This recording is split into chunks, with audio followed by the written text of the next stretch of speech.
Ordinaryo man o sikat, maraming tao ngayon na may account sa Facebook o Twitter.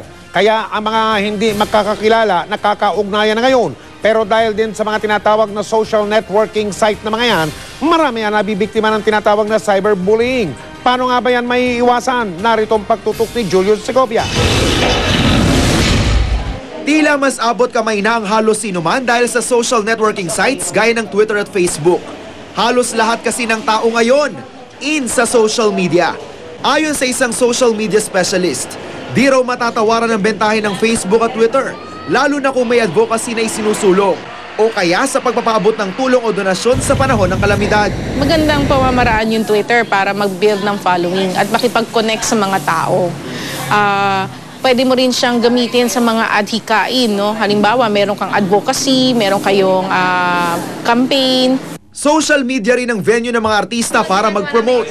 Sina Julian San Jose at Elmo Magalona, may tuturing na Twitter celebrities dahil parati silang nagtitrending. Yun nga lang, kung marami kang followers, mas malaki ang tsansang mas marami raw mag-react sa mga status at tweets mo. Kaya kung minsan, hindi maiwasan na may ilang celebrities ang nabibiktima ng cyberbullying.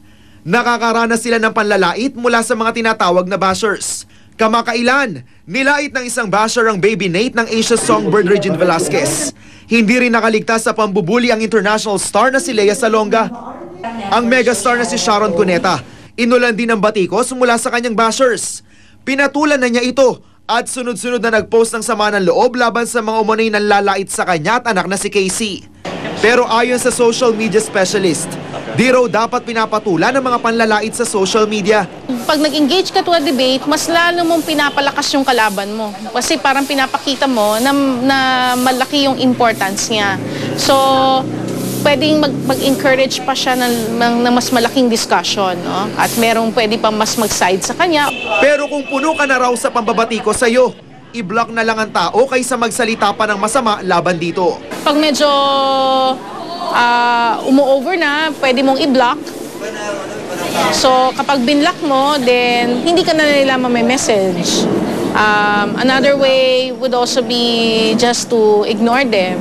Kaya may payo ang eksperto sa mga celebrityng pinupukol ng lait at batikos. Usually, pag may gumaganon sa'yo at ayaw kang tingkilan, usually may ibang Twitter users na makakapansin nun, siya na yung babanatan eh. So, sometimes you let the community take care of itself. Kahit pwede raw magamit na ebidensya sa korte ang social media sa ilalim ng e-commerce law, wala pa rin namang batas kaugnay sa cyberbullying. Kaya ang ilan sa mga celebrity gaya ni Hayden Ko na ilang beses nang binatiko sa Twitter, bukas sara ng kanyang account. Ang iba namang artista, mas pinili na lang talagang huwag magbukas ng Twitter accounts. Pag hindi mo in-apply yung think before you click, maraming mapapahamak, marami kang masasagasaan. So dapat kahit sa cyber world, kumbaga maging responsable tayo. I've never been a fan of those social network sites.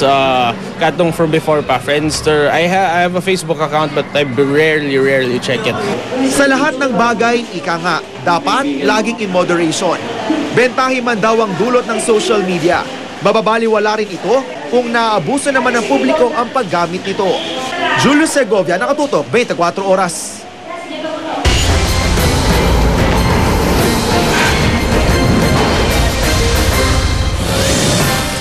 Sa huling araw ng paglilitis bago ang Holy Week break, tumestigo si dating Manila Mayor Lito Atienza.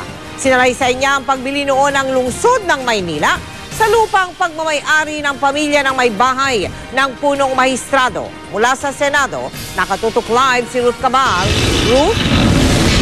Mel, si Manila Mayor Lito Atienza nga yung sinasabing surprise witness ng depensa. Nung isang linggo pa raw siya inimbitahan na tumestigo, pero nitong nakalipas sa 2 araw na lang daw siyang nagdesisyon, nahaharap siya sa impeachment court.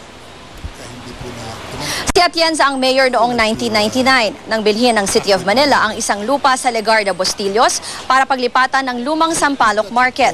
Ang may-ari ang Basagidote Enterprises, kumpanya ng pamilya ni Mrs. Cristina Corona. Nakipag-meeting kay Atienza si Mrs. Corona bilang kinatawan ng kumpanya. Ano ang pagpapakilala sa inyo ni Ginang Cristina Corona? Silang araw po yung kinatawan. She submitted to us a certification of a board resolution stating very clearly that the corporate board assigns certain Cristina Corona to act for and in behalf of the corporation and to negotiate and to even accept payment. Meron ho bang kasama si Ginang Cristina Corona noong nakipagkita sa inyo? Kasama po yung kanyang butihing kabiyak, si Attorney Renato Corona, abogado. Yung paunang pagkakataon ng pagkikita namin, bagamat nababasa ko sa dyaryo sapagkat alam ko naging bahagi siya ng Presidential Legal Office noong panahon ni Pangulong Ramos. Ang board resolution na pinakita raw ni Mrs. Corona ay pirmado ni na Asuncion Basa Rocco at Sister Concepcion Basa at may petsang June 19, 1987. Taong 2000 nang magnegosasyon para bilhin ang mahigit 1,000 square meters na lote sa presyong 34,000 pesos per square meter. Ang inisyong cheque, 34.7 million pesos para kay Mrs. Corona, ITF o in trust for Basa Guidote. 7. You did not know personally who was Asuncion Basa Rocco. You did not. Hindi ko po alam. You do not know her from heavens. Hindi ko po. From earth.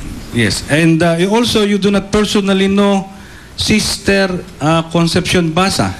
Hindi ko rin po kilala yung mga tao. But even if you do not know these signatories in this secretary's certificate, you gave full faith in the veracity of this 14-year-old document. At that point in time, presented by Mrs. Corona and in front of my own lawyers, I took it as gospel truth, so to I speak. took it as a valid legal document. Okay. John? Why did the City of Manila pay the money to represented po siya. Cristina Corona instead of Basa Enterprise? Yun po naman sa security rin po nung transaksyon at nung cheque, somebody has to be responsible. We don't know Basa Guidote Enterprises kung sino po yan. Ang representante po na kausap namin na aming maaaring gawing managot dun sa checking yon ay si Cristina Corona. Matatandaang nang lumabas sa hearing doon ang mahigit 30 million pesos raw na account ni Chief Justice Renato Corona sa PS Bank. Sinalag na ito ng depensa sa paglalabas ng checking pinangbayad nga ng City of Manila sa Basa Guidote. Nagsabi na rin mismo si Corona sa mga media interview na hindi niya dineklara sa kanyang SALN ang perang ito sa bangko dahil di naman daw ito sa kanya. Sa pagtatanong naman ni Senator Judge Franklin Drilon, sinabi niyang hanggang ngayon, hindi pa umano bayad ang buwisan na naganap na bentahan noong 2001.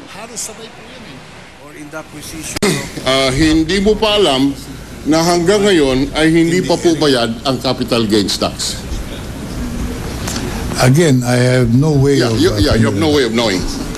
You have no way of knowing that up to now, the title is still in the name of Basa Guidote. The reason is the capital gains tax have not been paid.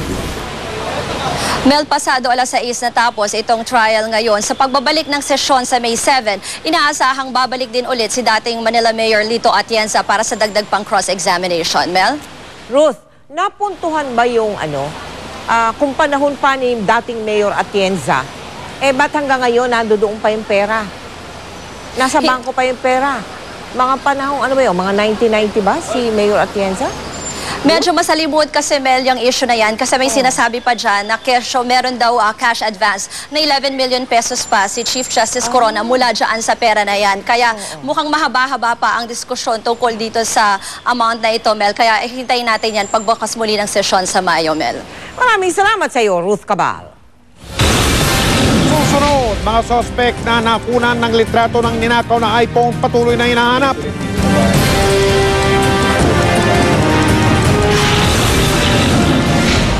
Yang dolphin na yan sa Pangasinan tila pinagpiesta ng mga mangingisda.